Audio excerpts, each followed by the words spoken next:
জল পাওয়া যাবে? আরে কে কখন জিতবে আমি কি জানি নাকি? ভগবান, কাকে কি করি?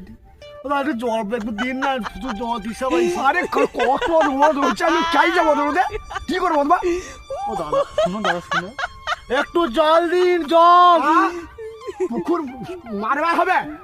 হায় ভগবান, কাকে লে পড়ছি রে ভগবান। সে শুধু আমাকে পাল্লে গেলে এও আমাকে ডাকে, এও কালা, তাই যে যাবো। ও দাদা একটু জল দিয়ে, আমার হাতে পাতে ছিল জল। কি জল জল। ও প্যান্ট ছিড়াই তো, প্যান্ট তো কালু কি আর এসছেন, কাই প্যান্ট ছিড়াম? আর একে জল কই, এ প্যান্ট ছিঁড়া বলে কি কথা, কি বুঝতে পারিনি বাবা। ও দাদা একটু জল দিন। কি কৌলাউরা? হায় বাবা, কাই যে যাই রে ভগবান। আমি কালকে কি এনেছি, আর কি প্যান্ট ছিড়াই তো প্যান্ট